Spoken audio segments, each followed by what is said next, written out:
આપણે સ્ટાર્ટ કરીએ.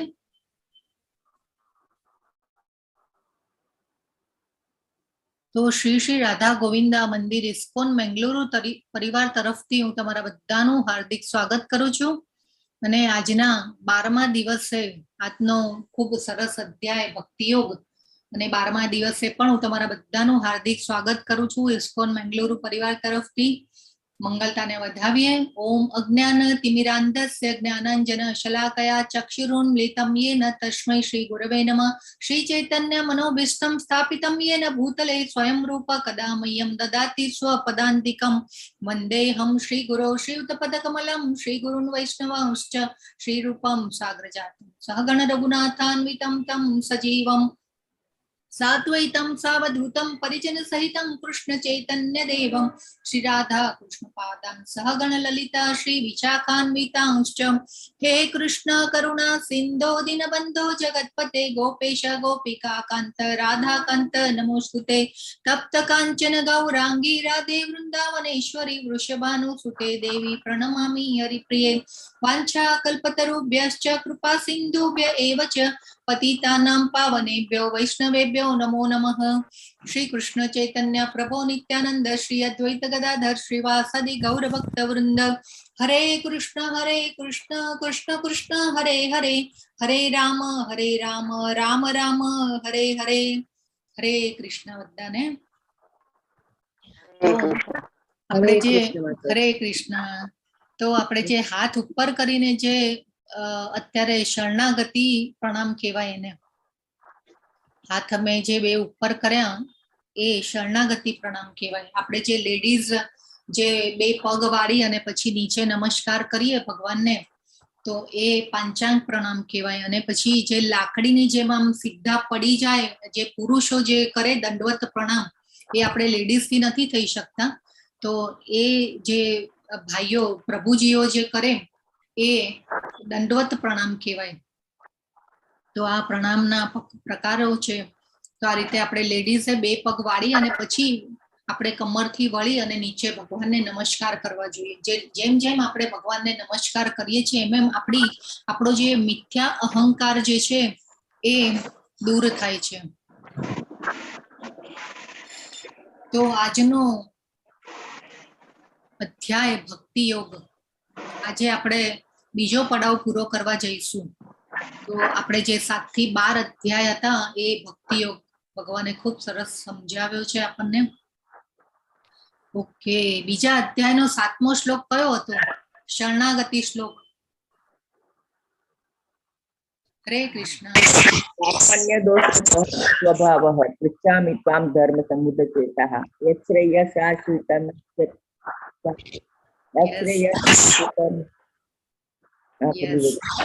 ખૂબ સરસ માતાજી. પ્રતિમા માતાજી બોલ્યા ખૂબ સરસ માતાજી. ઓકે, પછી આપણે 5મા અધ્યાયનો 29મો શ્લોક શાંતિ ફોર્મ્યુલા હતો. કયો હતો? ભોક્તારં યજ્ઞ તપસા સર્વલોક મહેશ્વરમ સહૃદં સર્વભૂતાનાં જ્ઞાત્વા મા શાંતિ મૃચ્છતિ. યસ, ખૂબ સરસ નેહલ માતાજી. ઓકે, પછી 9મા અધ્યાયમાં 22મો શ્લોક હતો. LIC શ્લોક હતો આપણો. તેમાં ભગવાને કીધું હતું કે હું તમારી પાસે જે છે એનું રક્ષણ કરું છું અને જરૂરિયાતોની પૂર્તિ કરું છું. 9મા અધ્યાયનો 22મો શ્લોક જેની પાસે હોય એ કાઢો અને બોલો. અનન્યા નિશ્ચયંતો માં યે જના પર્યુપાસતે તેષાં નિત્યાભિયુક્તાનાં યોગક્ષેમં વહામ્યહં. યસ, ખૂબ સરસ માતાજી. સ્નેહલ માતાજી બોલ્યા. ઓકે, હવે થોડું ધ્યાન રાખજો, અવાજ બહુ આવી રહ્યો છે. તો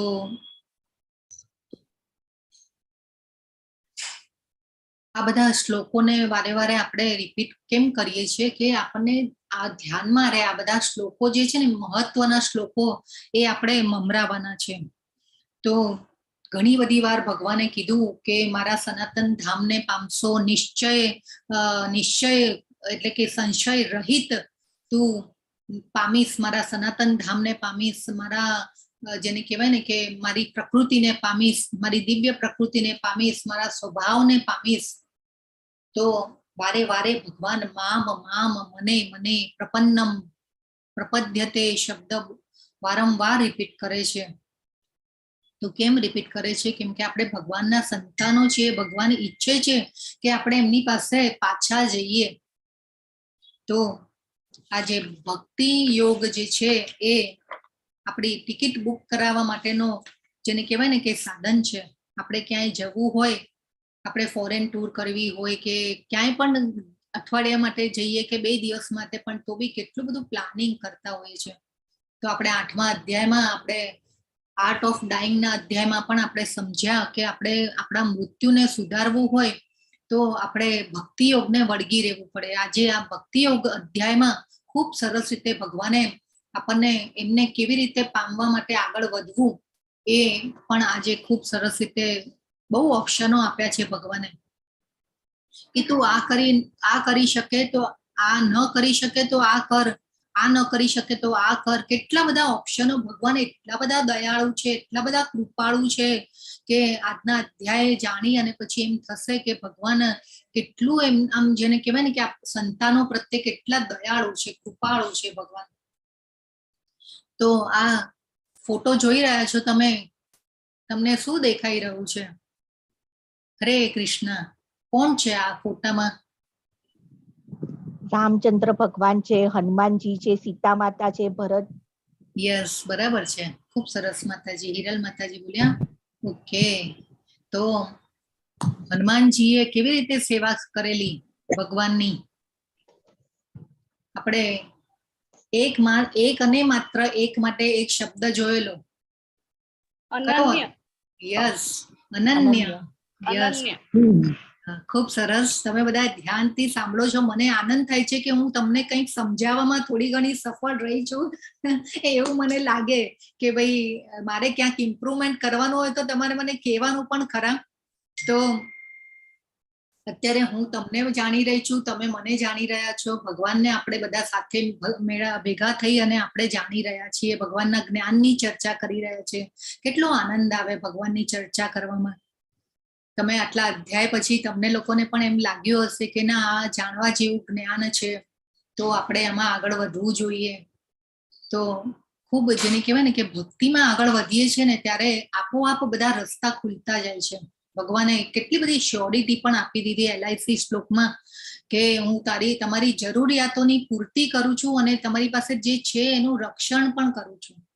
9મા અધ્યાયમાં 22મા શ્લોકમાં ભગવાને કીધું હતું. તો ખૂબ સરસ આજનો અધ્યાય આપણે જાણીએ કે ભગવાન શું કહેવા માંગે છે.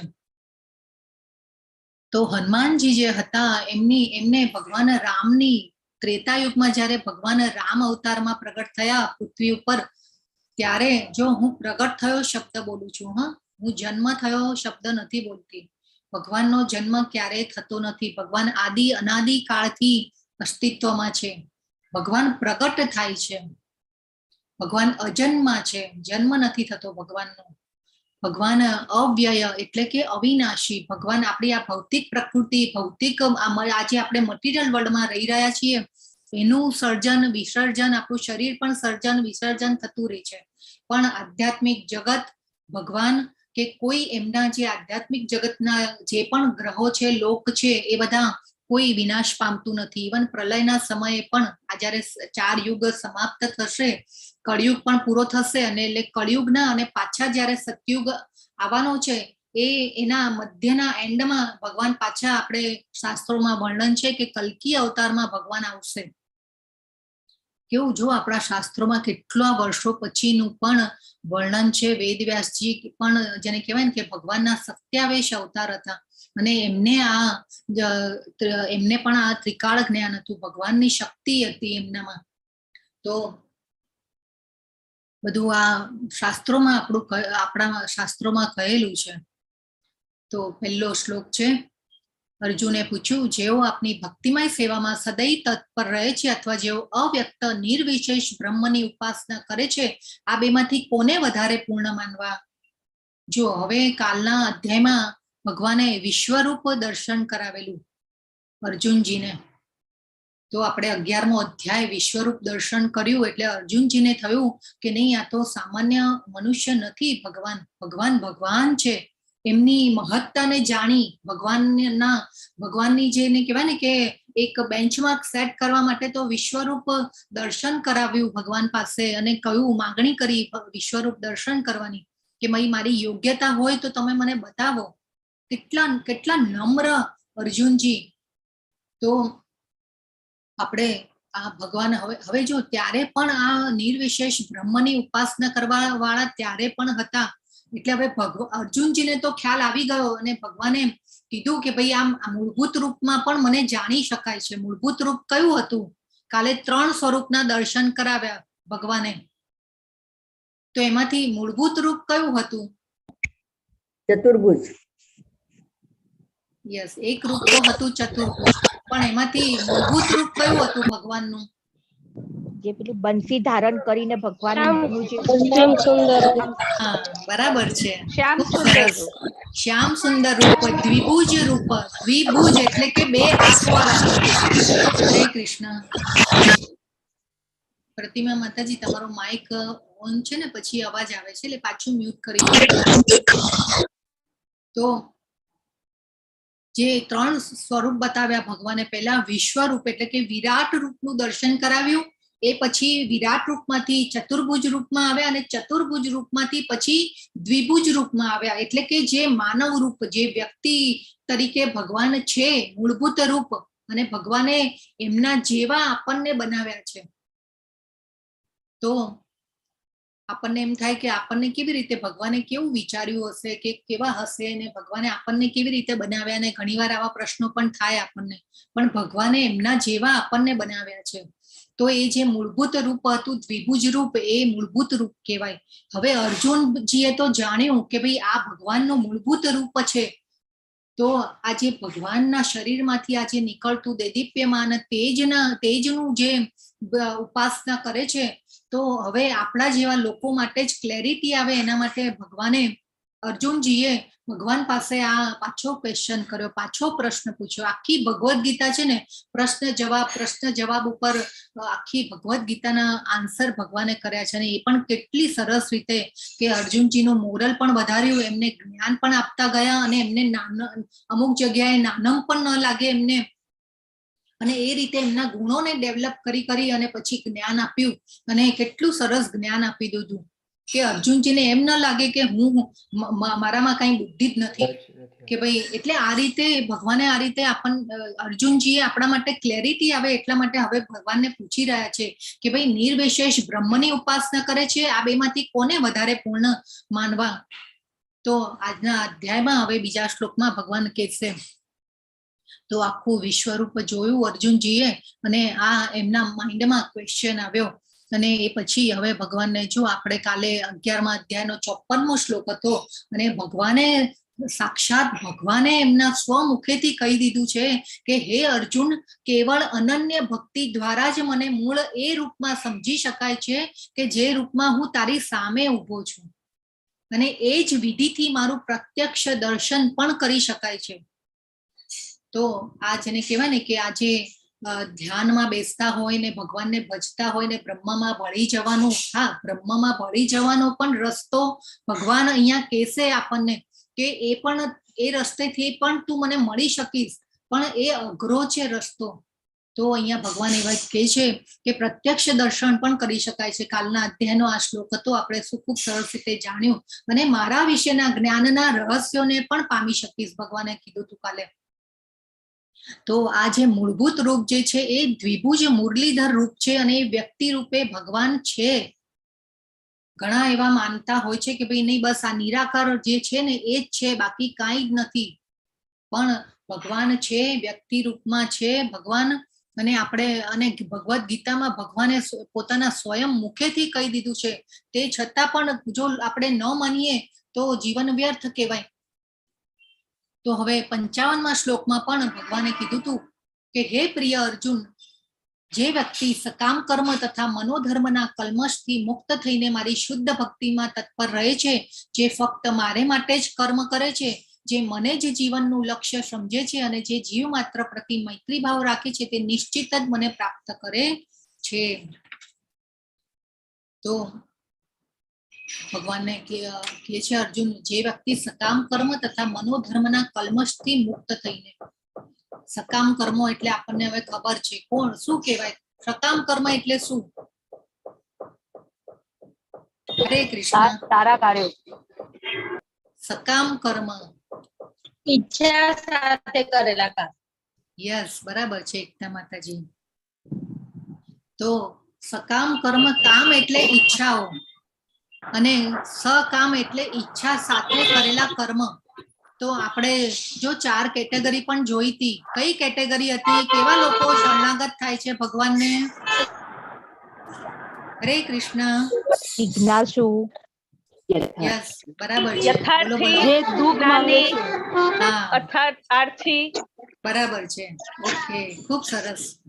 દુઃખી, અર્થાર્થી, જિજ્ઞાસુ અને જ્ઞાની, આવા લોકો ભગવાનને શરણાગત થાય છે. તો આપણે અર્થાર્થીમાં આવીએ બધા. સકામ કર્મ કરીએ છીએ ને આપણે, તો ઈચ્છા આપણી કઈ કોઈ ને કોઈ ઈચ્છા મનના ખૂણે રહેલી જ હોય છે. આપણે ઘણીવાર ભગવાનની ભક્તિ પણ એના માટે જ કરીએ છીએ કે ભગવાન આપણને કંઈક આપી દે, ફળ આપે અને આપણી કોઈ ઈચ્છાઓ પૂરી કરે. અને ઈચ્છાઓ તો ક્યારેય છે ને પૂરી થવાની જ નથી. એક ઈચ્છા ભગવાન પૂરી કરે કે બીજી ઈચ્છા હાજર જ હોય. પણ તોય ભગવાન એટલા બધા કૃપાળુ છે કે એમને એમ થાય છે કે ભલે ને એની ઈચ્છા માટે આવે છે પણ તે છતાં પણ મારી આવે તો છે મારી પાસે, મારી સેવા કરે તો છે. કેટલા કૃપાળુ છે ભગવાન. એટલે ભગવાન આપણને નિષ્કામ કર્મ કેમ સમજાવ્યો? 5મો અધ્યાય, 3જો અધ્યાય ભગવાને કર્મયોગ સમજાવી દીધો હતો અને એ પછી પાછો ભગવાને 5મો અધ્યાય કર્મયોગ સમજાવ્યો. તો કર્મયોગ 5મો અધ્યાય નિષ્કામ કર્મયોગ આપણે સમજ્યા હતા. તો આપણે ભગવાનની જ્યારે નિષ્કામ કર્મ કરતા થઈશું ભગવાન માટે પણ, ત્યારે આપણે ભક્ત બની શકીશું. તો આ ખૂબ જરૂરી છે સમજવું, કર્મના પ્રકારો, કર્મની આંટી ઘૂંટી અને આ ભગવાનની ભક્તિ યોગને સમજવો ખૂબ જરૂરી છે. તો હવે ભગવાને કહે છે કે નિવૈરહ એટલે કોઈની સાથે શત્રુ ભાવ રાખવાનો નથી. આપણે બધાની સાથે, અને શું કીધું? સંગ વર્જિત, સકામ કર્મ તથા મનોધર્મના કલ્મશથી મુક્ત થઈને. તો આપણે સંગ કોનો કરવાનો છે? હરે કૃષ્ણ. કાગડાનો કે હંસનો? હંસનો, ભક્તોનો કરવાનો છે. ભક્તોનો. યસ, ભક્તોનો કરવાનો છે. યસ, હંસનો કરવાનો છે. હંસ એટલે કે ભક્તોનો સંગ કરવાનો છે આપણે. અને જેમ જેમ ભક્તોનો સંગ કરતા જઈશું એમ એમ આપણી ભક્તિમાં વધારો થશે, આપણે ભગવાનને જાણી શકીશું, આપણા જ્ઞાનમાં વધારો થશે. અને જેમ જેમ જ્ઞાનમાં વધારો થશે એમ એમ આપણો ભગવાન સાથેનો સંબંધ ગાઢ થતો જશે, આપણને એમાં આસક્તિ આવતી જશે. તો કેમ આટલા બધા, જેને કહેવાય ને કે 200 જણાનું ગ્રુપ બન્યું છે. આપણે 7મા અધ્યાયનો 3જા શ્લોકમાં ભગવાને કીધું તું, હજારો મનુષ્યોમાંથી કોઈ એક મને જાણવાની કોશિશ કરે છે. સિદ્ધિ પ્રાપ્ત કરનારાઓમાંથી કોઈ એક મને વાસ્તવમાં જાણી શકે છે. કેમ તમારામાંથી આટલા જ જણા રોજ 18 અધ્યાય સુધીમાં, જેને કહેવાય ને કે જોઈન થાય છે. કદાચ કોઈને એવી અનુકૂળતા નહીં હોય તો રેકોર્ડિંગ પણ સાંભળતા હશે. આપણે એની સામે કોઈ ઓલો નથી, ભાવનાઓને આપણે કોઈની ઠેસ નથી પહોંચાડવાની. પણ જેને કહેવાય ને કે ઘણા પહેલા, બીજા, ત્રીજા દિવસે ઘણા લોકો હોય અને પછી ધીરે ઓછા. આ એવરી બેચમાં પ્રોબ્લેમ થતો હોય છે. તો તમે બધા જે પણ છો ને એ cream out of the cream, cream out of the cream, cream out of the cream જેવા છો. કેમ કે ભગવાનની કૃપા, સુકૃતિ, આપણે સુકૃતિ, અજ્ઞાત સુકૃતિ અને જ્ઞાત સુકૃતિ વિશે પણ વાત થઈ હતી. તો એવી અનેક પૂર્વજન્મોની આપણી સુકૃતિ ભેગી થઈ હોય, ભગવાનની કૃપા હોય, ત્યારે આપણે આ ભગવદ્ ગીતાને જાણી શકીએ. અને ઈચ્છા થાય મનમાં, પહેલી વાત તો કે ભાઈ ઈચ્છા થાય ભગવદ્ ગીતાને જાણવાની, કે હું જાણું. ચલો આ આપણે મેસેજ જોઈએ તો એવા તો ઘણા લોકો છે કે મેસેજ જોઈએ ને પછી ક્યાંય વિચારતા પણ નથી કે મારે આમાં જોઈન થવું જોઈએ કે ન થવું જોઈએ કે કંઈ. કેમ તમે લોકો આટલા જ અહીંયા છો? આ બહુ વિચારવાનો પોઈન્ટ છે. તો આ ખૂબ જરૂરી છે ભગવાનને જાણવા. જેમ જેમ ભગવાનને જાણીશું એમ 7મા અધ્યાયના 3જા શ્લોકમાં ભગવાને આ વસ્તુ કીધેલી કે હજારો મનુષ્યમાંથી કોઈ એક જ જાણવાની મને કોશિશ કરે છે. એટલે ભક્તિ કરતા જ રહેવાનું છે.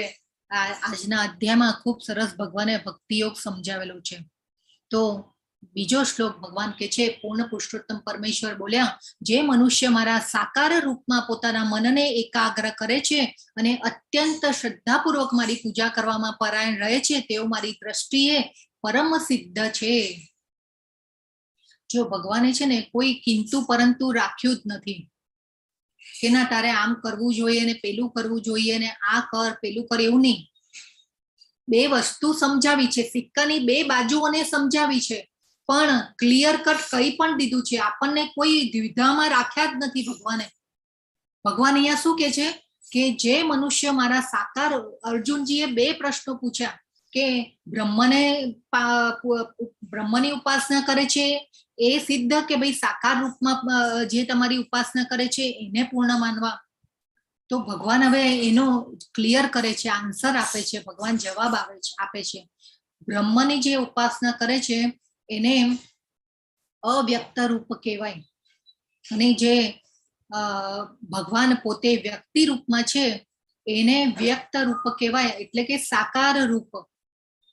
સાકાર રૂપ એટલે કે જે આપણે વિગ્રહ પૂજા જે કરીએ છીએ, વિગ્રહ એટલે કે જે આપણે મૂર્તિ પૂજા કરીએ છીએ ભગવાનની, પછી કોઈ પણ સ્વરૂપ હોય, લાલન હોય કે પછી ભગવાનનું આ જે અત્યારે આપણે અહીંયા ચિત્રમાં જોઈ રહ્યા છે એ સ્વરૂપ હોય કે દ્વારકાધીશ હોય કે કોઈ પણ હોય, પણ ભગવાનના જે સ્વરૂપની આપણે મૂર્તિ પૂજા જે કરે છે એને વિગ્રહ સેવા કહેવાય. તો એને એ સાકાર રૂપ થયું કહેવાય ભગવાનનું. તો આપણે અહીંયા સાકાર રૂપમાં પોતાના મનને એકાગ્ર કરે છે અને અત્યંત શ્રદ્ધાપૂર્વક મારી પૂજા કરવામાં પારાયણ રહે છે, તેઓ મારી દ્રષ્ટિએ પરમ સિદ્ધ છે. જો ભગવાને ક્લિયર કટ કહી દીધું છે અહીંયા, કોઈ કિંતુ પરંતુ નહીં. તો આપણે શું કરવાનું છે? કેટલા સુંદર જો ભક્ત જે છે ઇસ્કોનના શૃંગાર કરી રહ્યા છે ભગવાનને. અને હંમેશા છે ને ઇસ્કોનના મંદિરમાં જાઓ ને, ભગવાનના એટલા સુંદર જેને કહેવાય ને કે શૃંગાર કરેલા હોય, આપણે જોતા જ રહીએ, ત્યાંથી હટવાનું મન ન થાય. આપણને એમ થાય કે અહીંયા જ રહીએ, ભગવાનની સામે જ બેઠા રહીએ. તો એટલા સુંદર શૃંગાર હોય, અને આરતીના ટાઈમે જઈએ તો આરતીમાં પણ એટલી જેને કહેવાય ને કે આમ આપણને આનંદ આવે. તો જેને પણ ઇસ્કોનના મંદિર નજીક હોય કે હોય તો જરૂર લાભ લો.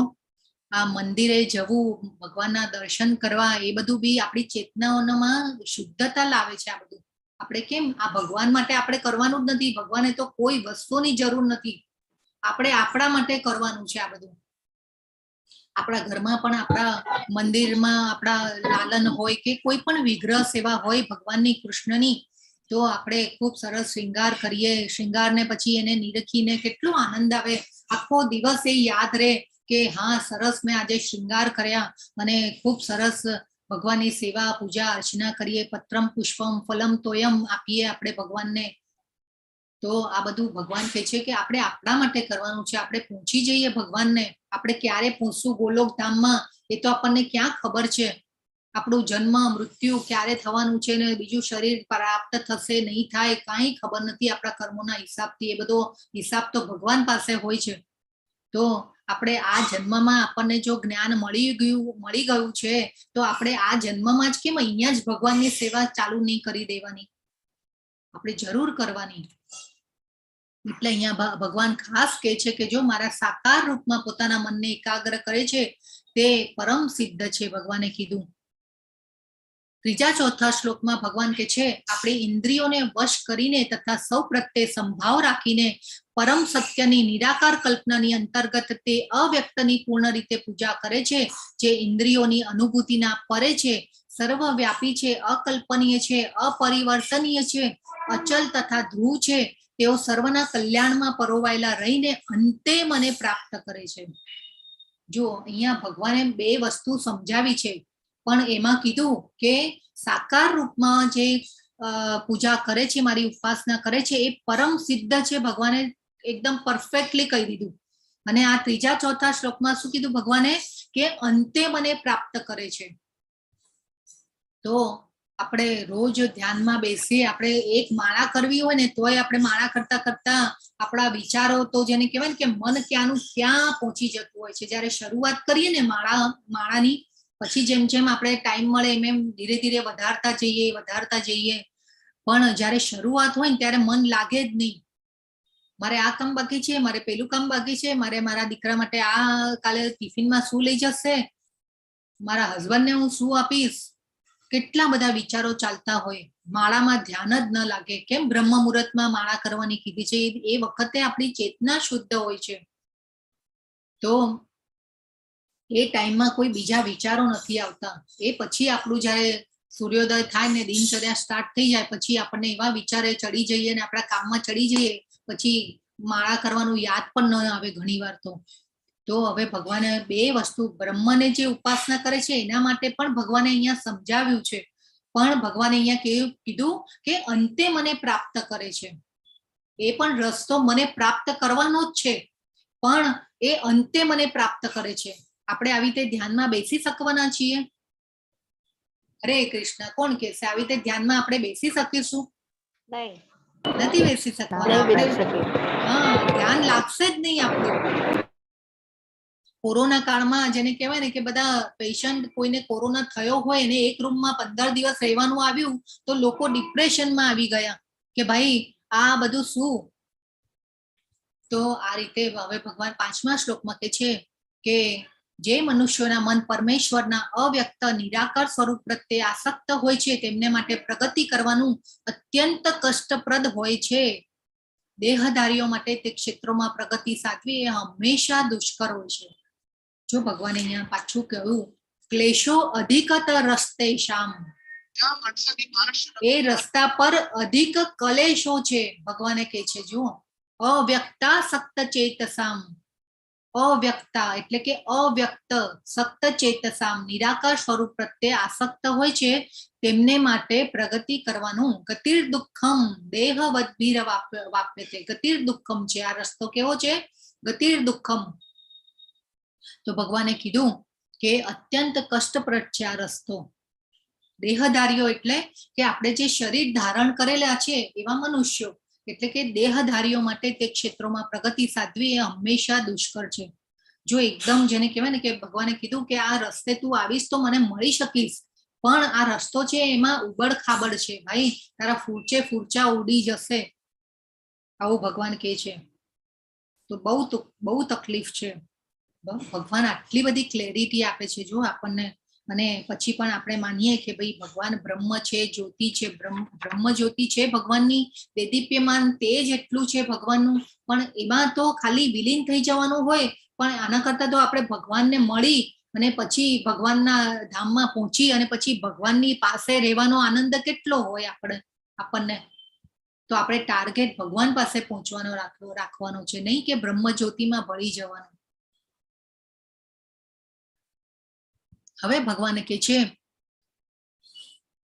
જે મનુષ્ય પોતાના સર્વ કર્મ મારામાં અર્પિત કરીને તથા અવિચળ ભાવે ભક્તિ કરતા રહી મારી સેવામાં લાગેલા રહી અને પોતાના મનને મારામાં સ્થિર કરી નિરંતર મારું ધ્યાન કરે છે, તેમના માટે હે પાર્થ હું જન્મ મરણ રૂપી સાગરમાંથી તત્કાળ ઉદ્ધાર કરનારો થાઉં છું. જો પાછું પણ અહીંયા મૃત્યુ સંસાર સાગરાત તેષામહમ સમુદ્રતા મૃત્યુ સંસાર સાગરાત. ભગવાને પાછું આ જગતને મૃત્યુ સંસાર સાગરાત કીધું. પહેલા પણ ભગવાને કહેલું, આવા જ કોઈ શબ્દો યુઝ કરેલા હતા. કયા હતા?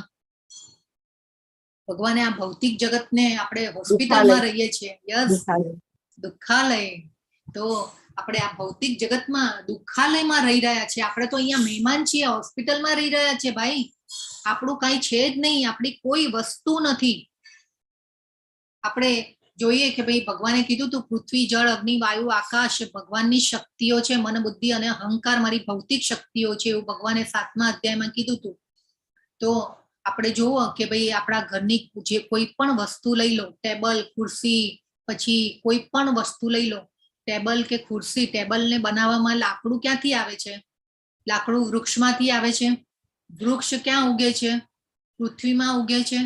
પૃથ્વીમાંથી વૃક્ષ જે છે એના પોષણ લઈ અને પછી વૃક્ષ બને છે, અને એ વૃક્ષમાંથી લાકડું થાય છે સુકવીને પછી, અને એ લાકડામાંથી આપણું જેને કહેવાય ને કે ફર્નિચર ને બધું થતું હોય છે. ખનીજો, મિનરલ્સ બધું ક્યાંથી આવે છે? પૃથ્વીમાંથી આવે છે. સોનું પણ પૃથ્વીમાંથી જ થતું હોય છે. ખાણ હોય અને પછી એમાંથી પ્રોસેસ થઈને પછી બહાર આવતું હોય છે અને એ પ્રોસેસ થઈને પછી આપણને તો ખાલી પીળો ટુકડો જ મળે. પણ જેને કહેવાય કે છે તો બધું ભગવાનનું જ, પણ તોય આપણે કેવા મારું મારું મારું કરીએ છીએ. મેં કર્યું. આપણો આઈ તો એટલો મોટો હોય છે, એટલે આને માલિકી ભાવ કહેવાય કે આપણે ભગવાનની વસ્તુઓ ઉપર માલિકી કરી છે કે ભાઈ આ તો મારું છે. તો આપણે આ માલિકી ભાવ બી રાખવાનો નથી. તો ભગવાન શું કે છે, એ તું સર્વાણી કર્માણી, જે મનુષ્ય પોતાના સર્વ કર્મ મારામાં અર્પિત કરીને, તો આનો મિનિંગ શું થયો? ભગવાને કીધું કે કર્મ મારામાં અર્પિત કર, એટલે કે કર્મ ભગવાન માટે કરવાનું છે. ભગવાનની ઇન્દ્રિયોને સંતોષવા માટે આપણે કર્મ કરવાના છે. તો ભક્તિમાં એ કર્મ કરશું. આપણે જે કંઈ પણ આ ભૌતિક જગતમાં ભગવાનના સિવાયના જે પણ કર્મો કરીએ છીએ ને, એ બધા જ માં બંધનો લાગે છે. એ આપણા સકામ કર્મો જ કહેવાય, કેમ કે એમાં ક્યાંક ને ક્યાંક મનના ખૂણે એવી ઈચ્છાઓ રહેલી જ હોય છે. ભલે આપણે બોલીએ ન બોલીએ, પણ એ ઈચ્છાઓ રહેલી જ હોય છે. એટલે ભગવાન કહે છે, પોતાના મનને મારામાં સ્થિર કર, નિરંતર મારું ધ્યાન કર.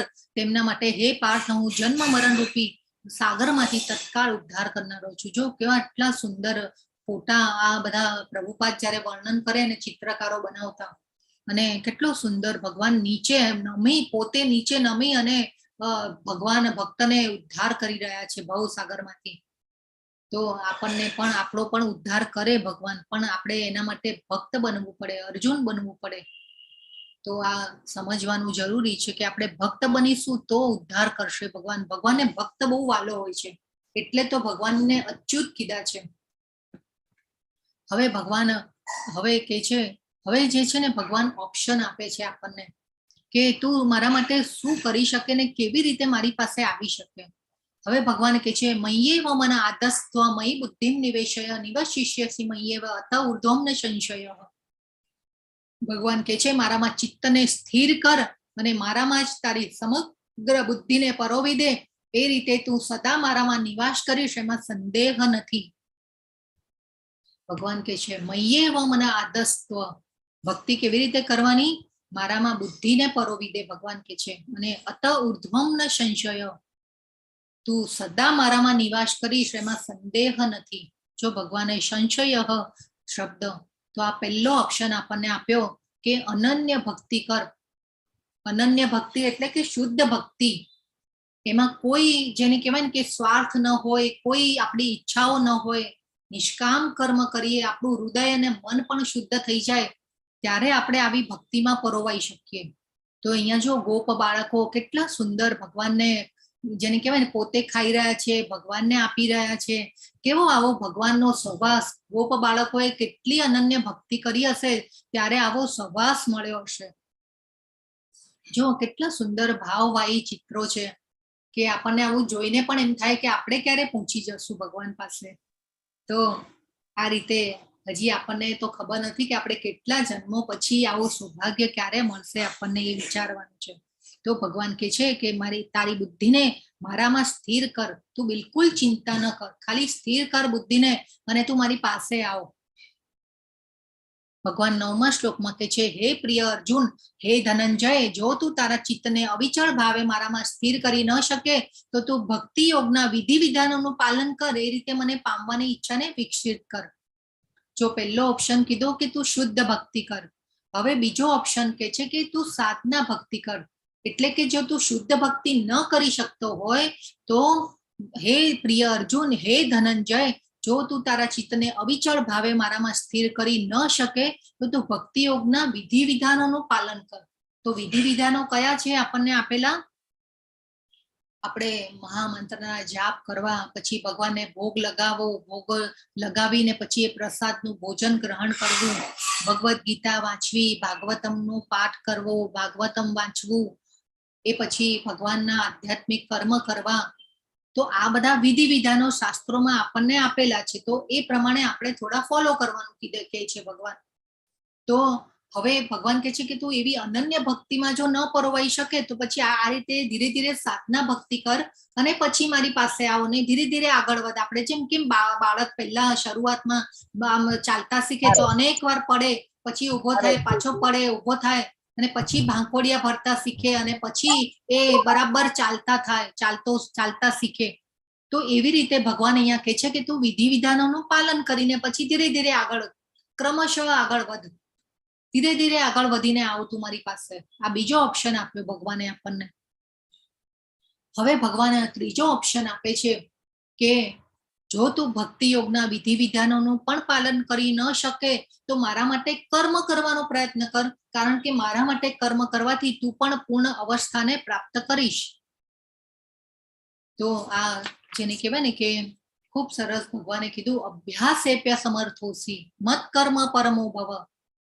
તો ભગવાન કહે છે કે તું આ પહેલા તો કીધું શુદ્ધ ભક્તિ કર, બીજામાં કીધું કે વિધિ વિધાનોનું પાલન કર, હવે ત્રીજામાં કહે છે કે તું એ પણ ન કરી શકે તો તું મારા માટે કર્મ કરવાનો પ્રયત્ન કર.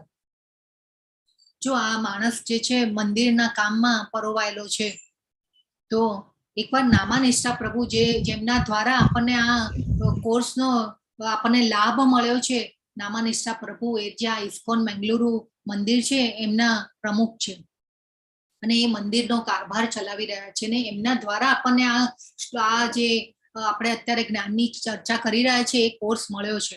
તો એવા નામાનિષ્ઠા પ્રભુ પાસે પણ અત્યારે મેંગલોરનું મંદિર પણ બંધાઈ રહ્યું છે. અત્યારે એક ઘરની અંદર આ ભગવાનની સેવા પૂજા ચાલી રહી છે, પણ અત્યારે હવે મંદિરનું બાંધકામ પણ ચાલુ થયું છે અને મંદિર બંધાઈ રહ્યું છે મેંગલુરુમાં.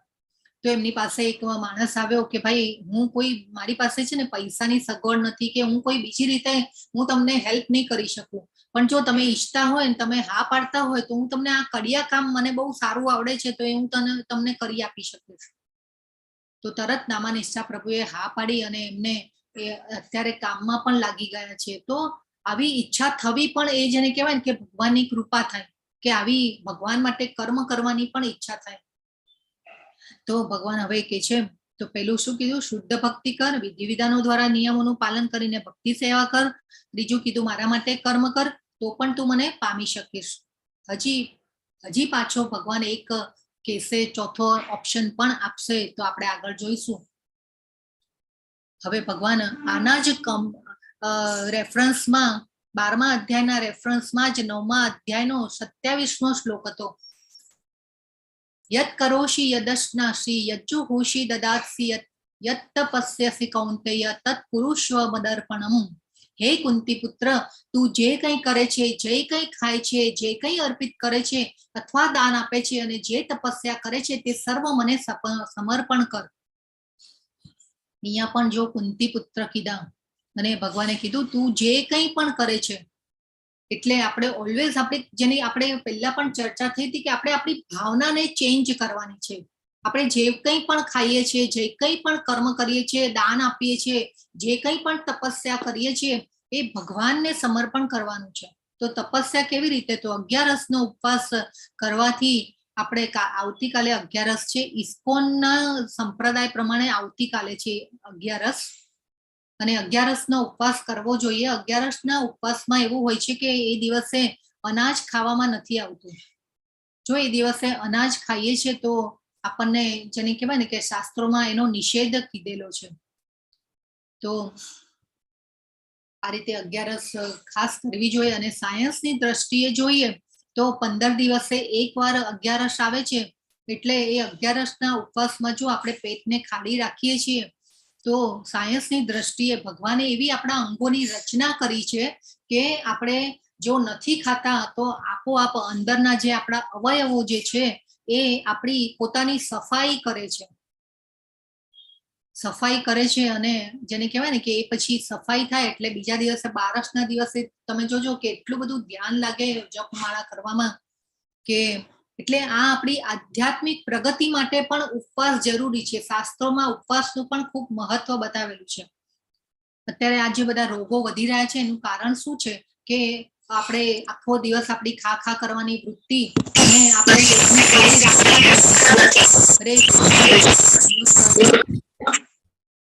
પેટને ખાલી રાખતા જ નથી. એટલે પેટ આપણી જે પ્રાણ શક્તિ છે એ શું કરે કે આખો દિવસ જેને કહેવાય ને કે ખાવાનું પચાવવાના કામમાં જ લાગેલી રહે છે. એટલે એને એવો ટાઈમ જ નથી મળતો આપણા અંદરના અંગોને કે અવયવોને કે પોતાની સફાઈ કરી શકે.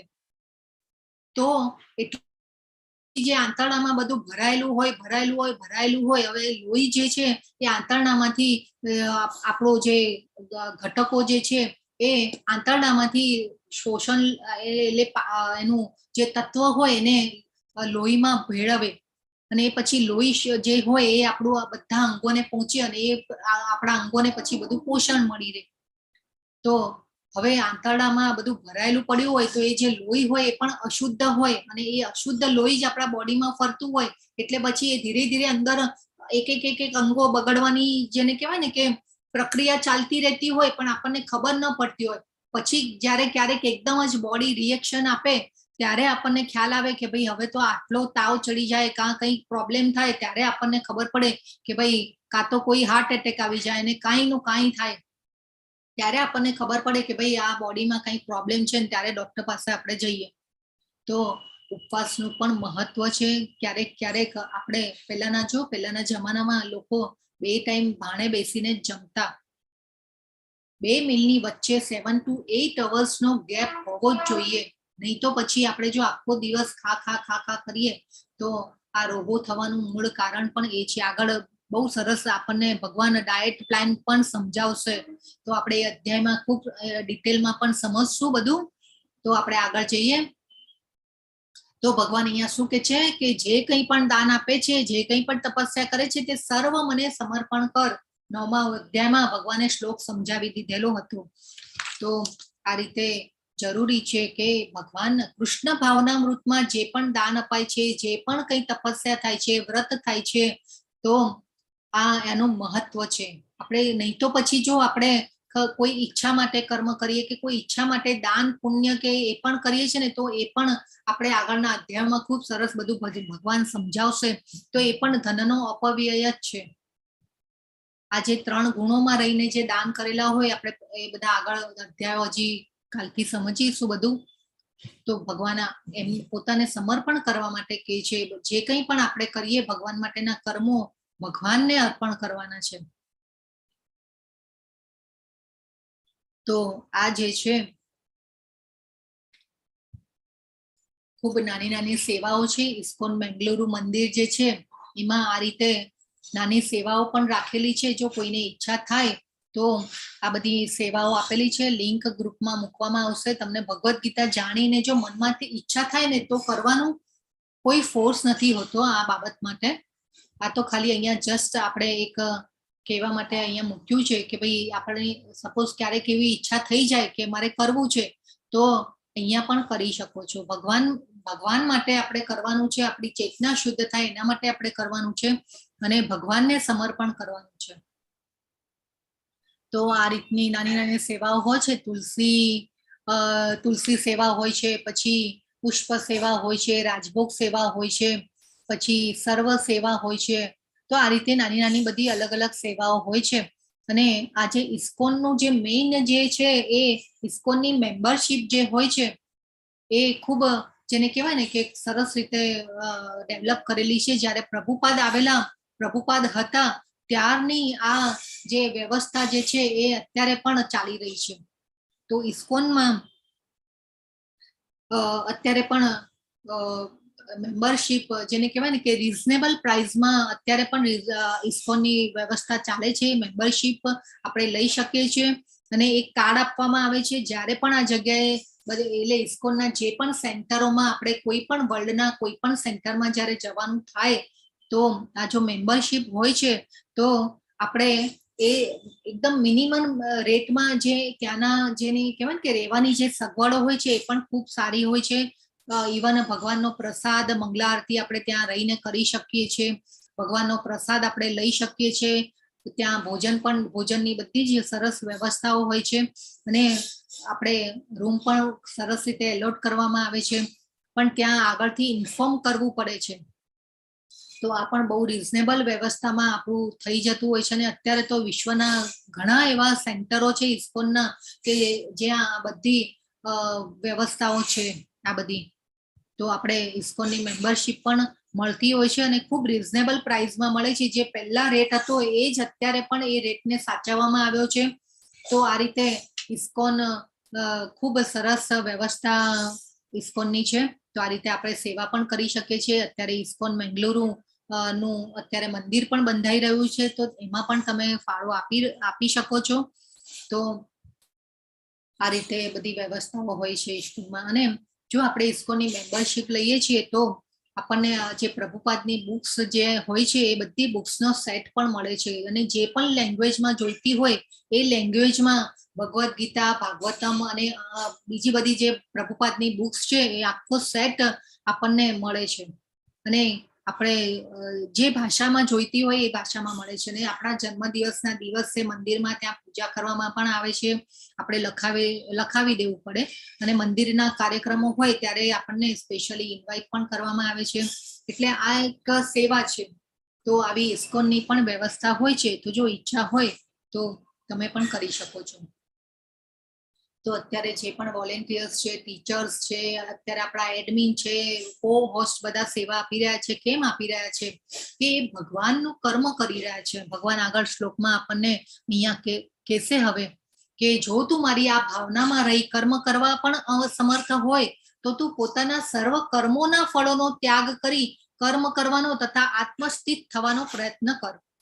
જો હવે ભગવાને શું કીધું આપણને? ચોથો ઓપ્શન આપ્યો. પહેલા શું કીધું? શુદ્ધ ભક્તિ કર.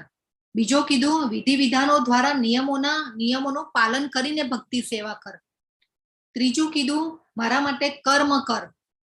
આપણે ઓલા નામાનિષ્ઠા પ્રભુને કડિયા કામ આવડે છે એનું પણ ઉદાહરણ જોયું. એટલે ત્રીજું કીધું કે મારા માટે કર્મ કર. હવે ભગવાન કહે છે કે તું એ પણ ન કરી શકે તો તું મારી ભાવનામાં રહી કર્મ કરવા અસમર્થ હોય તો પોતાના સર્વ કર્મોના ફળોનો ત્યાગ કર. હવે આ કર્મના ફળોનો ત્યાગ એટલે શું?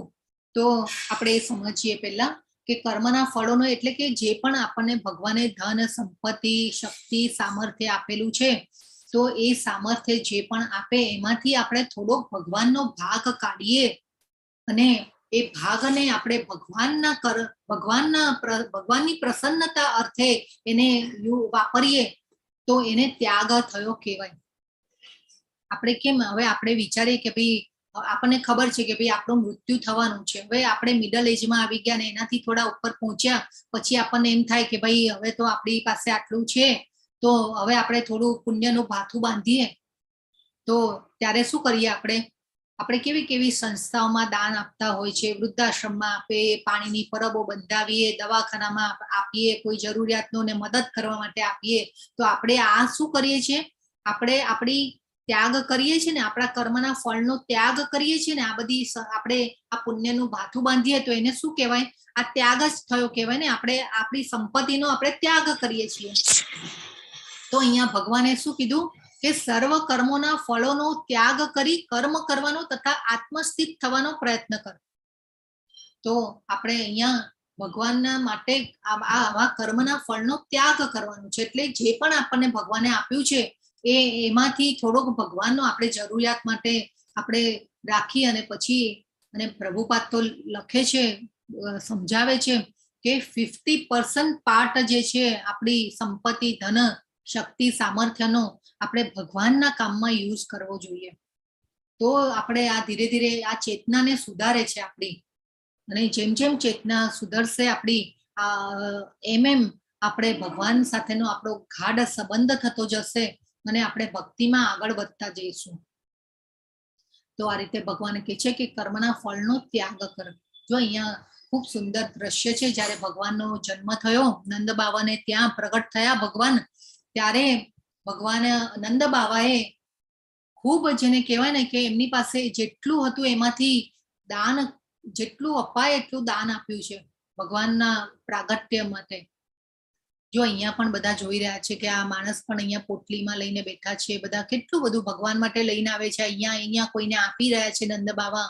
અને આ જે પ્રભુપાદનું કૃષ્ણ લીલા કરીને બુક છે, કૃષ્ણ નામનું બુક છે, એમાં પ્રભુપાદે આખી લીલાઓનું વર્ણન કરેલું છે. ભગવાનની એમાં એ પુસ્તકમાં ખાલી લીલાઓ જ આપેલી છે. તો નંદ બાવાના ત્યાં એમાં પ્રભુપાદે ખૂબ સરસ વર્ણન કર્યું છે.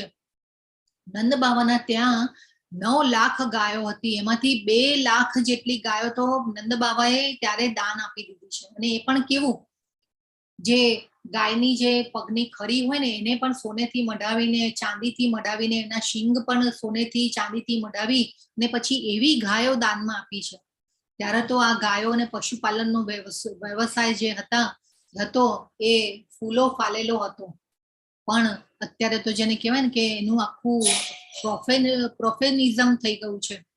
અને અત્યારે તો જેને કહેવાય ને કે આ બિચારા પશુઓને એટલી હદે જેને કહેવાય ને કે ઓલા મશીનો દ્વારા એમના આંચળમાંથી દૂધ કાઢવામાં આવતું હોય છે ને આ બધું આપણે અત્યારે જોઈ રહ્યા છીએ. કેટલું જેને કહેવાય ને કે કેટલી તકલીફ પડતી હશે પશુને પણ. તો આ બધું ન કરવું જોઈએ. એના હૃદયમાં પણ પરમાત્મા તરીકે રહેલા છે ભગવાન, અને એ રીતે આપણે જોવાનું છે.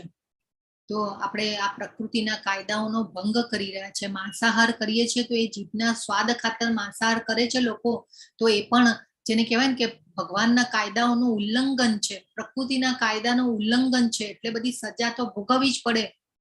તો અત્યારે આ બધું ગ્લોબલ વોર્મિંગ થઈ રહ્યું છે ને જાત જાતના અતિવૃષ્ટિ ને દુષ્કાળ આવે છે કોઈ જગ્યાએ, ને આ બધું કેમ થઈ રહ્યું છે? કેમ કે આ ભૌતિક જગતમાં જેને કહેવાય ને કે યજ્ઞો બહુ ઓછા થઈ રહ્યા છે. યજ્ઞોમાં આપણે શું કરવાનું છે? હરે કૃષ્ણ. કયો યજ્ઞ કરવાનો છે આપણે કળિયુગમાં? જપ યજ્ઞ. જપ યજ્ઞ. યસ, મહામંત્રનો જપ યજ્ઞ કરવાનો છે. જો જપ યજ્ઞ આપણે કરતા રહીશું તો આપણે અછતના ભોગ નહીં બનીએ. તો આ રીતે જરૂરી છે. એટલે આ આપણે બધું સમજવું પડે. હવે ભગવાન કે છે જો તું આ અભ્યાસ અપનાવી ન શકે તો જ્ઞાનના અનુશીલનમાં પરોવાઈ જા. જો કે જ્ઞાન કરતા ધ્યાન શ્રેષ્ઠ છે અને ધ્યાનથી પણ કર્મ ફળનો ત્યાગ શ્રેષ્ઠ છે, કારણ કે આવા ત્યાગ દ્વારા મનુષ્ય મનની શાંતિ પ્રાપ્ત કરી શકે છે. તો ભગવાન હવે કે છે કે જો તું આ બધા અભ્યાસો ન અપનાવી શકે, ઘણા બધા ઓપ્શનો ભગવાને આપ્યા આપણને. હવે એ બધું પણ ન કરી શકીએ તો ભગવાન કે છે કે તારે આ જ્ઞાનમાં તો પરોવાવું જ જોઈએ. કે ભાઈ જ્ઞાન લેવાનો પ્રયત્ન તો જરૂર કરવો જોઈએ, કે જ્ઞાન કરતા ધ્યાન શ્રેષ્ઠ છે, ધ્યાન કરતા પણ કર્મના ફળનો ત્યાગ શ્રેષ્ઠ છે. જો અહીંયા પણ જેને કહેવાય ને કે ફળવાળીએ ટોપલા એના ફળ ભગવાનને આપ્યા અને ભગવાને એનો ટોપલો જે છે હીરા જવેરાતથી ભરી દીધેલો. તો આવું છે ભગવાનનું. તો આપણે એક ડગલું ચાલીએ ને ભગવાન 10 ડગલા આપણી આગળ ચાલે છે, એટલું આપે છે ભગવાન, એવું થાય. તો ભગવાન હવે કે છે એટલે એક એક સ્ટેપ બતાવ્યા કે ભાઈ તું આ ન કરી શકે તો આ કર, આ ન કરી શકે તો આ કર. તો હવે આપણે જોઈએ કે ભાઈ જ્ઞાન કરતા ધ્યાન શ્રેષ્ઠ છે, ધ્યાન કરતા સકામ કર્મ શ્રેષ્ઠ છે. સકામ કર્મ એટલે ઈચ્છાઓ સાથે કરેલા કર્મ, પણ એ કર્મ કરવામાં પણ જેને કહેવાય ને કે આપણે જે કર્મફળનો જે ત્યાગ કરીએ છીએ. હવે ઘણી સંસ્થાઓમાં આપીએ, દાન પુણ્ય કરીએ, કે ભાઈ પાણીની પરબ બંધાવીએ કે કોઈની જરૂરિયાતવાળાઓને મદદ કરીએ, તો એ પણ એક જેને કહેવાય ને કે આપણે ત્યાગ જ કરીએ છીએ. પણ એ પણ સકામ કર્મ જ, કેમ કે એમાં બી ઈચ્છા રહેલી હોય છે આપણી કે ભાઈ મને કઈ હું આ પુણ્યનું ભાથું બાંધી લઈશ તો મને સારું, મારું સારું થશે એવું. એટલે પણ એના કરતા પણ ભગવાન શું કે છે કે નિષ્કામ કર્મ યોગ બેસ્ટ છે. એ પછી એનાથી ઉપર જાઓ તો ભગવાનની સાધના ભક્તિ, એટલે કે આપણે આ જે મહામંત્રના જાપ, ભગવાનને ભોગ લગાવો, ભગવાનના ઘરમાં જ આપણે રહી રહ્યા છીએ અને ભગવાનનું મંદિર છે. આપણા ઘર જે છે એ ભગવાનનું જ મંદિર છે, અને એ રીતે આપણે આપણા ઘરમાં એટલે ભાવનાને ચેન્જ કરીએ. અને એના કરતા પણ ઉપર અનન્ય ભક્તિ. તો હવે જે અનન્ય ભક્તિ કરવાની છે, તો ભગવાન હવે કે છે ભક્તના લક્ષણો બતાવે છે કે ભગવાનનો ભક્ત કેવો હોવો જોઈએ. તો ભગવાન કે છે કે જે મનુષ્ય કોઈનો દ્વેષ કરતો નથી, પરંતુ જીવ માત્રનો દયાળુ મિત્ર હોય છે, પોતાને સ્વામી માનતો નથી તથા મિથ્યા અહંકારથી રહિત છે, જે સુખ તથા દુઃખમાં સમભાવ રહે છે, જે સહિષ્ણુ છે, આત્મસંતુષ્ટ રહે છે, આત્મસંયમી હોય છે, દ્રઢ નિશ્ચય પૂર્વક મારામાં મન તથા બુદ્ધિ સ્થિર કરી ભક્તિપરાયણ રહે છે, આવો ભક્ત મને બહુ પ્રિય હોય છે. હવે ભક્તના લક્ષણો બતાવ્યા ભગવાને કે ભક્ત કેવો હોય. તો આ બધા ભક્તમાંના લક્ષણો છે ભગવાને. જો કેટલા સુદામા જે હતા ભગવાનના આવા શુદ્ધ ભક્ત હતા અને અનન્ય ભક્તિ કરતા હતા. ભગવાને એમના પગ ધોયેલા છે અને સાક્ષાત મહાલક્ષ્મી જે છે એ સુદામાને પંખો નાખી રહ્યા છે. જો કેટલું ભગવાનને ખરેખર ભક્ત એટલો બધો વાલો હોય છે, એટલે અચ્યુત કીધા છે ભગવાનને, કેમ કે ભક્ત માટે હંમેશા દોડીને આવે છે. આપણે આપણા શાસ્ત્રોમાં અનેક કેટલીક એવી કથાઓ છે કે ભક્ત માટે હંમેશા ભગવાન દોડીને આવ્યા હોય. કોણ હતા? ચલો, ભક્ત આવા આપણે કથાઓ જોયેલી છે. આપણા ગુજરાતીઓમાં ઘણા બધા ભક્તો એવા સંતો થઈ ગયા. નરસિંહ મહેતા, મીરાબાઈ. યસ, બરાબર છે. નરસિંહ મહેતા, મીરાબાઈ. પછી બીજું કોઈ યાદ આવે તો કેજો. ઓદાજી. હા, બરાબર છે. ઓદાજી. હા, ઉદાજી. તો માતાજી પેલા શામળસા શેઠ હતા હા, બરાબર છે. રાજકોટમાં. યસ. તો આવા બધા ભક્તો હતા કે જેને આવી અનન્ય ભક્તિ કરી છે. પ્રહલાદ, બરાબર છે. પ્રહલાદ મહારાજ. ભક્ત પ્રહલાદ. યસ, પ્રહલાદ મહારાજ. તો ભક્ત આવો હોય છે. તો અત્યારે ભગવાન, હા, સામળસા શેઠ, બરાબર છે. તો ભગવાન શું કે છે? સુખ તથા દુઃખમાં સંભાવ રહે છે. તો ભક્ત હોય ને, એ હંમેશા વિચારે કે ભગવાને મને સુખ આપ્યું છે, તો એ મને ભગવાને જેને કહેવાય ને કે ફેસિલિટી આપી છે કે હું ભગવાનની ભક્તિ કરી શકું, કે મારે આર્થિક જરૂરિયાત માટે બહુ મહેનત ન કરવી પડે, મને ભગવાનની હું ભક્તિ કરી શકું, એટલે મને ભગવાને સુખ આપ્યું છે. ભક્ત હોય ને, એ હંમેશા આવું વિચારે. દુઃખમાં હોય તો ભક્ત એમ વિચારે કે ના, આ મારા કોઈ કર્મોનું જ ફળ હશે, અને એટલા માટે મને આ દુઃખ આવ્યું છે, તો મારે હવે ભગવાનની ભક્તિ વધારે કરવાની છે. તો ભક્ત જે છે હંમેશા આત્મસંતુષ્ટ રહે છે, કોઈની ઈર્ષા કરતો નથી. નહીં તો હંમેશા જેને કહેવાય ને કે આપણને દેખાદેખી, કમ્પેરિઝન, ઇનસિક્યોરિટી, ઇન્ફિયારિટી, અત્યારના જમાનામાં આપણે કળિયુગમાં રહીએ છીએ, તો આ બધું, આ રોગોના કારણ પણ આ બધું જ છે. હા, કે આટલું બધું આપણે જેને કહેવાય ને કે આ બધા ગુણો ડેવલપ થયેલા નથી હોતા, એટલે આપણને આપણું મન જે છે એ કંટ્રોલમાં નથી હોતું. એટલે માઇન્ડને કંટ્રોલ કરવું કેવી રીતે કરાશે? કે આપણે જેમ ભગવાનમાં આપણા મન અને બુદ્ધિને સ્થિર કરીશું, ત્યારે મન કંટ્રોલ થશે. નહીં તો જેને કહેવાય ને કે કૃત્રિમ રીતે આર્ટિફિશિયલી કરવા જઈશું, મનને કંટ્રોલ તો નહીં થાય. મન છે ને એ સ્પ્રિંગ જેવું છે, જેટલું દબાવશું ને એટલા જેને કહેવાય ને કે વધારે ઉપર આવીને ઉછળશે. ડાયાબિટીસના દર્દીને તમે કહો ને કે ભાઈ ગળ્યું નથી ખાવાનું, તો એને વધારે ઈચ્છા થાય. તો મનને આપણે કહીએ ને કે ભાઈ નહીં, આ તારે નથી કરવાનું, તો એને વધારે ઈચ્છા થાય. એટલે મન આવું છે. એટલે જો મનને સ્થિર કરવું હશે, તો ભગવાનમાં સ્થિર કરીશું તો થઈ શકશે. 15મા શ્લોકમાં ભગવાન કહે છે, જે કોઈને કષ્ટ આપતો નથી અને જે અન્ય કોઈના કારણે અસ્વસ્થ થતો નથી, જે સુખ તથા દુઃખમાં, ભય તથા ચિંતામાં સંભાવયુક્ત રહે છે, એવો એ ભક્ત મને બહુ પ્રિય હોય છે. જો ભગવાન શું કે છે કે આવો ભક્ત જે છે એ મને બહુ પ્રિય હોય છે. ને શ્રીમદ ભાગવતમના 6થા સ્કંદમાં 17મા અધ્યાયમાં 28મો શ્લોક છે, અને એ શ્લોકમાં ભાગવતમના આ શ્લોક અહીંયા મૂકેલો છે. અને ભગવાન કહે છે કે નારાયણની સર્વોચ્ચ વ્યક્તિત્વની ભક્તિ સેવામાં રોકાયેલા ભક્તો જીવનની કોઈ પણ સ્થિતિથી ક્યારેય ડરતા નથી. તેમના માટે સ્વર્ગીય ગ્રહો, મુક્તિ, નરક ગ્રહો બધા એક સમાન છે. આવા ભક્તોને ફક્ત ભગવાનની સેવામાં જ રસ હોય છે. જો ભક્ત આવો હોય. હવે આ જે કહ્યું છે ને, એ અનન્ય ભક્તિ, શુદ્ધ ભક્તિ માટેનો શ્લોક છે. કે ભક્ત જ્યારે આવી અનન્ય ભક્તિમાં આવે કે ભાઈ ભગવાનને કેમ સુખ થશે, ભગવાનને હું શું કરું તો ભગવાન સુખી થશે, ભગવાનને ગમશે, ભગવાન આનંદમાં રહેશે, એવું જ્યારે વિચાર આવે ને, ત્યારે આપણે અનન્ય ભક્તિમાં આવ્યા કહેવાઈએ. તો શિવજી જે છે એ ભગવાનના આવા અનન્ય ભક્ત છે. વૈષ્ણવા નામ યથા શંભો, ભગવાનના આવા ભક્ત છે શિવજી. અને શિવજી જે છે પહેલા વૈષ્ણવ કહેવાયા છે ભગવાનના શુદ્ધ ભક્ત છે શિવજી ધ્યાનમાં બેસીને કોનું ધ્યાન કરતા હોય છે? તો ભગવાનનું, પૂર્ણ પુરુષોત્તમનું ધ્યાન કરતા હોય છે. તો એકવાર આ બાજુમાં ચિત્ર છે, આ જે શિવજી જે છે કૈલાસ ઉપર કથા કરતા હોય છે, ભગવાનના ગુણગાન ગાઈ રહ્યા હોય છે, અને બધા દેવર્ષિઓ, મહર્ષિઓ બધા આવેલા હોય છે એમને સાંભળવા માટે. ત્યારે એક ચિત્રકેતુ કરીને રાજા હોય છે, એ પણ મોટા ભગવાનના ભક્ત જ હોય છે. અને ત્યારે તો કેવું કે જો આવા વિમાનોમાં પણ, ત્યારે પણ આપણા વિમાનો હતા, શાસ્ત્રોમાં ઉલ્લેખો છે બધા. એ પછી વિમાનોની તો શોધ થઈ, પણ શાસ્ત્રોમાં વિમાનનો પણ ઉલ્લેખ છે. તો આ રીતે વિમાનમાં એક લોકમાંથી બીજે લોકમાં જઈ શકતા હતા. તો એ ચિત્રકેતુ રાજા જ્યારે વિમાનમાં વિહાર કરવા માટે જાય છે, એક જગ્યાએથી બીજા લોકમાં જવા માટે વિહાર કરતા હોય છે, ત્યારે આ દ્રશ્ય જુએ છે.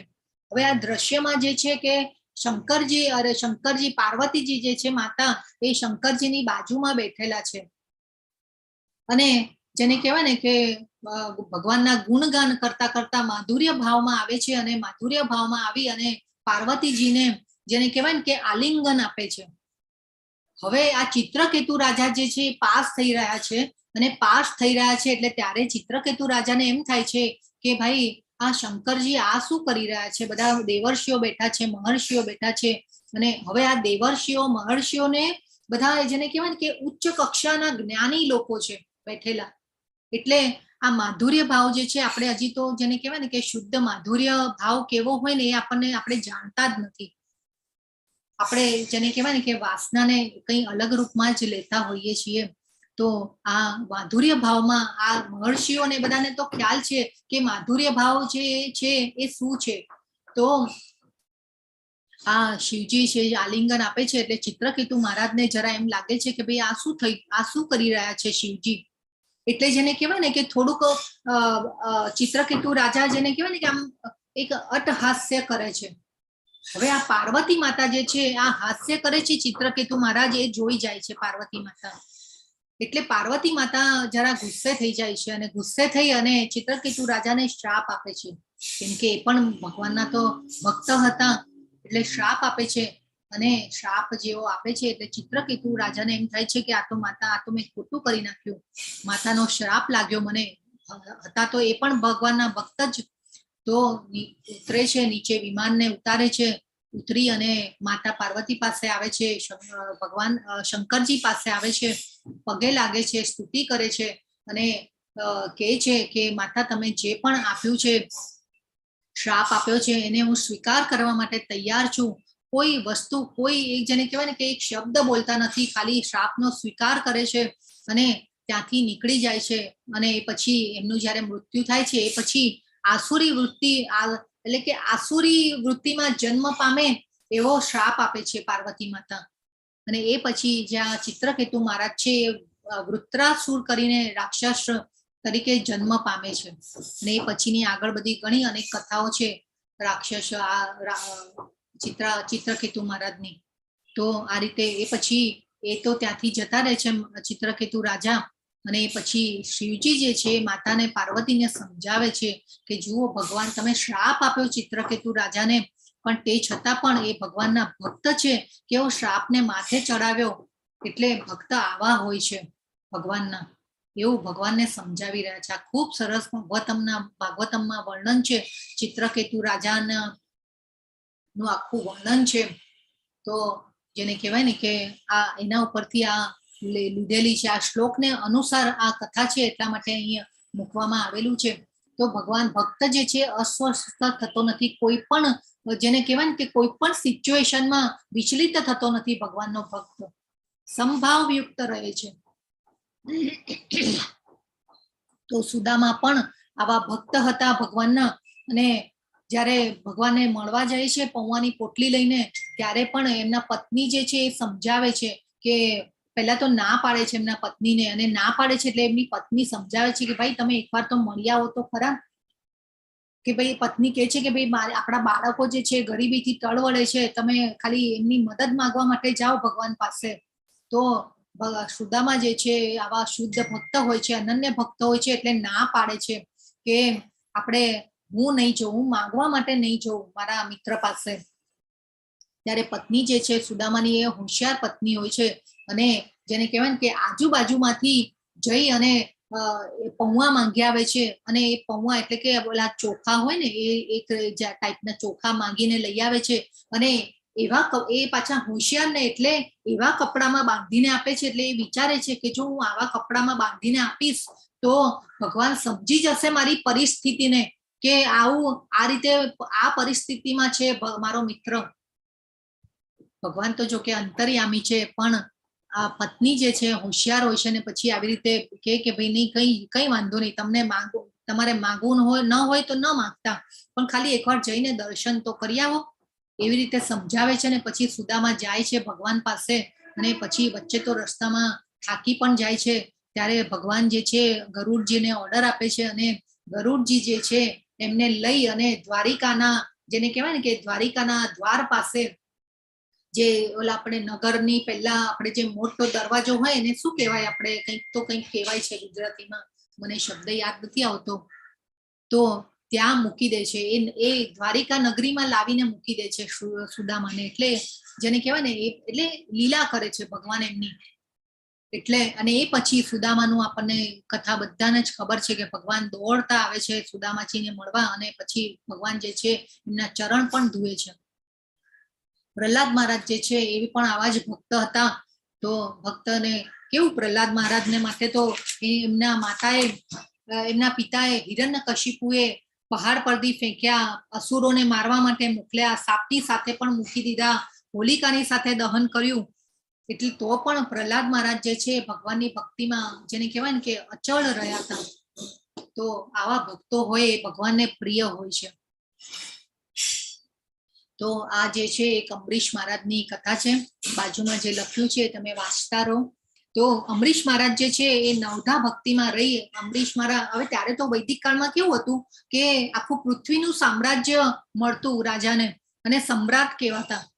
આપણે અત્યારે કેવું કે અલગ અલગ દેશના વડાપ્રધાનો બધું હોય, એવું તો એવી રીતે નહોતું. ત્યારે એ પ્રથા હતી. તો અંબરીશ મહારાજ આવા પૃથ્વીના સામ્રાજ્ય મળેલું હતું, અને જેને કહેવાય ને કે ભગવાનના અનન્ય ભક્ત હતા, શુદ્ધ ભક્ત હતા, અને નવધા ભક્તિ દ્વારા એ ભક્તિ કરતા હતા. હવે એ ભગવાનની આવી ભક્તિ કરતા હતા ને, એટલે કીર્તિ પણ એમની એટલી બધી ફેલાયેલી હતી. એમના પૃથ્વી પર આ રાજ્ય જે જયારે મળેલું એમને, ત્યારે એમની એટલી બધી કીર્તિ ફેલાયેલી હતી કે એમને એમ થયું, હવે આ દુર્વાસા મુનિ જે છે, દુર્વાસા મુનિ મોટા મહાન યોગી હતા એ જ કાળમાં થયેલા. અને આ દુર્વાસા મુનિને એમ થઈ જાય છે કે ભાઈ આ તો તુચ્છ માનવી, અને આ તુચ્છ માનવી, અને આની આટલી બધી કીર્તિ, અને હું આટલો મહાન યોગી, તે છતાં પણ મારી કોઈ કીર્તિ નહીં. હવે જો આટલા મહાન યોગી તે છતાં પણ જેને કહેવાય ને કે મન ફસાયું આવી કીર્તિ માટે. તો ભગવાન આ દુર્વાસા મુનિ જે છે એ અંબરીશ મહારાજની પરીક્ષા લેવા માટે આવે છે. અને કેવું કે બારસના દિવસે જ આવે છે. બારસના દિવસે ત્યારે તો કેવું વૈદિક કાળમાં કે પ્રોપર સૂર્યોદયનો ટાઈમ જોઈ અને પછી પારણા કરતા, અને એ રીતે બધો ટાઈમ સાચવતા અને બધું કરતા. તો દુર્વાસા મુનિ બારસના દિવસે આવે છે, અને બારસના દિવસે આવી અને જેને કહેવાય ને કે અંબરીશ મહારાજ તો ખૂબ એમનું જે સ્વાગત કરે છે, આવો આવો મુનિ, તમારી હું શું સેવા કરી શકું. અને એટલું બધું જેને કહેવાય કે આમ હર્ષ ઉલ્લાસ સાથે એમનું સ્વાગત કરે છે. પણ એ કહે છે કે ભાઈ હું તમારી સાથે પારણા ભોજન કરવા માટે આવ્યો છું, અને મને તમે ભોજનની વ્યવસ્થા કરાવો. હું મારી સ્નાન અને આદિ સંધ્યા ને બધું પતાવી અને હું આવીશ. તમે ભોજનની તૈયારી કરો, આપણે સાથે પારણા કરીશું, ભોજન આપણે સાથે લઈશું. તો દુર્વાસા મુનિ જાય છે. હવે આ તો પરીક્ષા કરવા માટે આવેલા, એટલે જેને કહેવાય ને કે જાણી જોઈને લેટ આવે છે, મોડું કરે છે. હવે આ બાજુ અંબરીશ મહારાજ જેને કહેવાય ને કે દ્વિધામાં આવી જાય છે કે ભાઈ હવે કરવું શું. મંત્રીઓની મીટિંગ બોલાવે છે કે ભાઈ હવે શું કરવું, આ તો મુનિ તો આવ્યા નહીં, અને લેટ થઈ ગયું છે, આપણો ટાઈમ સચવા, આપણો ટાઈમ જે છે એ જઈ રહ્યો છે પારણાનો. તો અંબરીશ મહારાજ તો ભક્ત હતા, ને જેને કહેવાય ને કે ભગવાન જ પ્રેરણા મૂકે. અને અંબરીશ મહારાજ વિચારે છે કે હું એક કામ કરું કે તુલસી પત્ર જે છે એ લઈ અને હું મોઢામાં મૂકી દઉં, એટલે મારું ભોજન, મારું પારણો પણ થઈ ગયું, અને મેં ભોજન પણ નથી લીધું. હું ભોજન, દુર્વાસા મુનિનો સત્કાર, અને ત્યારે તો કેવો આ મુનિઓ અને સંતોના આમ આદર સત્કાર કરતા લોકો, તો એમને ખાલી તુલસી પત્ર મૂકી અને મોઢામાં મૂકી અને પારણા કરી લીધા.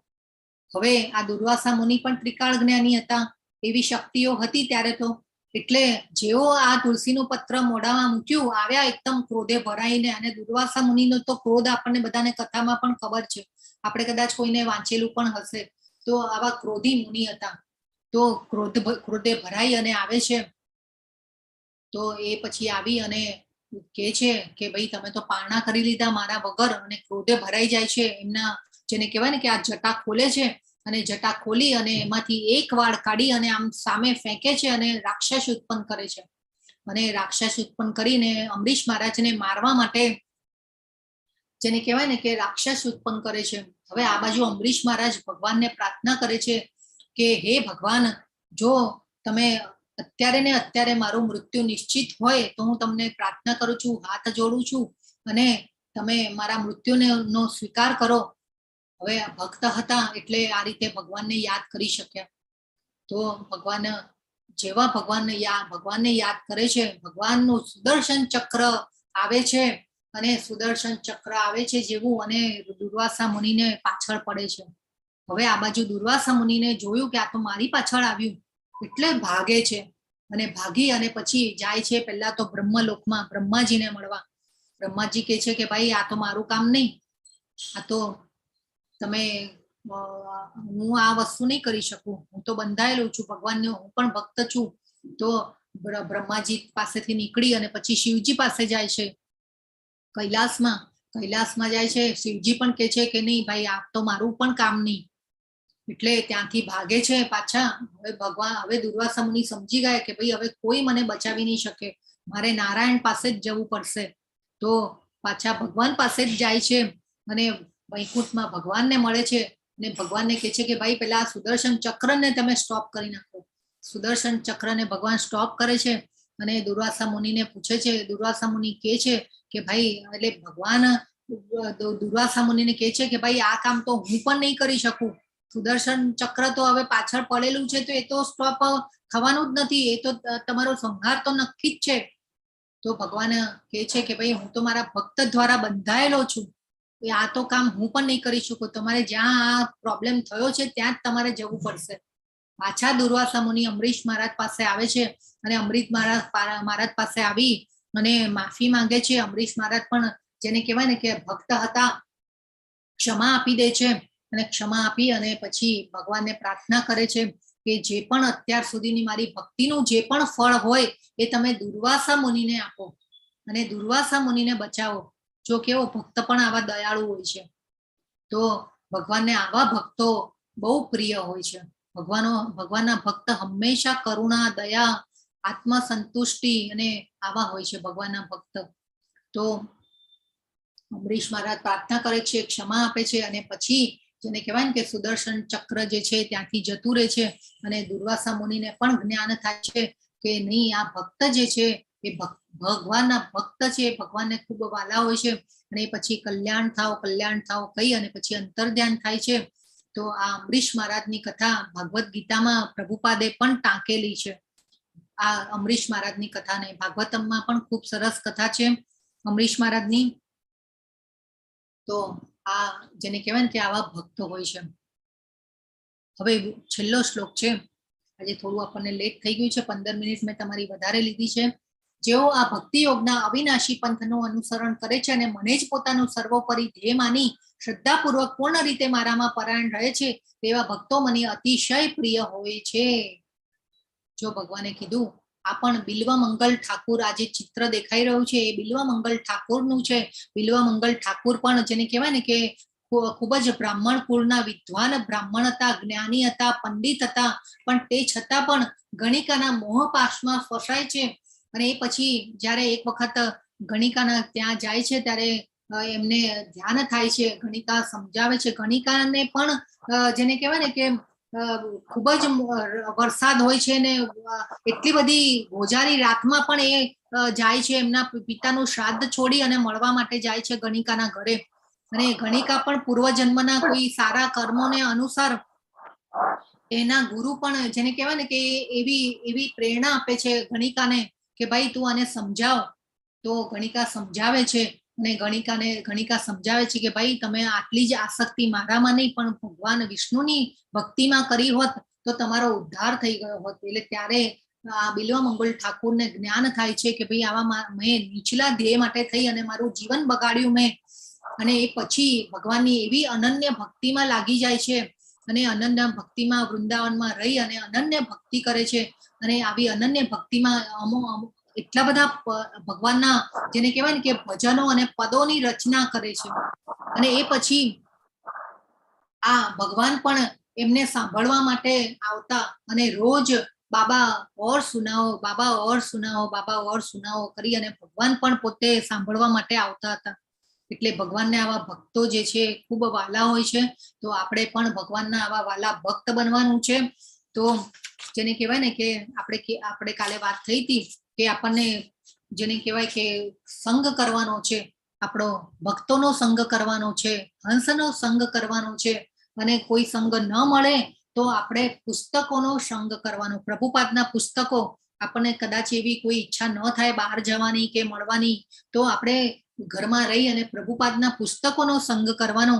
ખૂબ સરસ અંદર જ્ઞાન ભગવાને પ્રભુપાદે જે આ બધું જ્ઞાન જે છે ગુરુ શિષ્ય પરંપરામાં આવેલું છે, અને મૂળભૂત જ્ઞાન બધું ભગવાને પ્રભુપાદે એમના પુસ્તકોમાં આપેલું છે. ઓરિજિનલ જ્ઞાન જે ભગવાન પાસેથી આવેલું છે અને શિષ્ય પરંપરામાં આવેલું છે, એ બધું જ્ઞાન પ્રભુપાદના પુસ્તકોમાં છે. તો આપણે જો આ મૂળભૂત જ્ઞાનને લઈએ તો જેને કહેવાય ને કે આપણે રાઈટ ડિરેક્શનમાં આગળ જઈ શકીએ છીએ. તો આ જરૂરી છે, નહીં તો પછી આપણે ઘણી એવી અંધશ્રદ્ધાઓમાં અને એમાં આગળ વધી જતા હોઈએ છીએ. તો આ બધું જાણવું જરૂરી છે કે શાસ્ત્રોમાં શું કીધું છે અને એક્ઝેક્ટ ભગવાને શું કીધું છે એ જાણવું જોઈએ.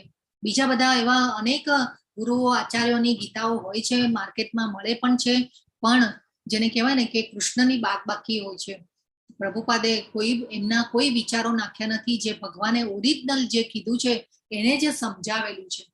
તો આ રીતે આપણે પુસ્તકોનો સંગ પણ કરવો જોઈએ, ખૂબ જરૂરી છે. અત્યારે આજકાલ આપણે એવી ઘણા લોકોની આત્મકથાઓ વાંચતા હોઈએ છીએ, મહાન લોકોની, પણ ભગવાનને ભૂલી જતા હોય છે. આપણે ભગવાનની કથાને સાંભળવાની છે, વાંચવાની છે. તો ભગવાનની કથાને વાંચીશું તો આપણે રાઈટ ડિરેક્શનમાં જઈ શકીશું. તો આજનો અધ્યાય આજે અહીંયા પૂર્ણ થાય છે. વાંછા કલ્પતરુભ્યશ્ચ કૃપા સિંધુભ્ય એવ ચ પતિતાનાં પાવનેભ્યો વૈષ્ણવેભ્યો નમો નમઃ. અનંત કોટી વૈષ્ણવ વૃંદ કી જય. ભગવદ ગીતા કી જય. સદગુરુદેવ કી જય. શ્રીલા પ્રભુ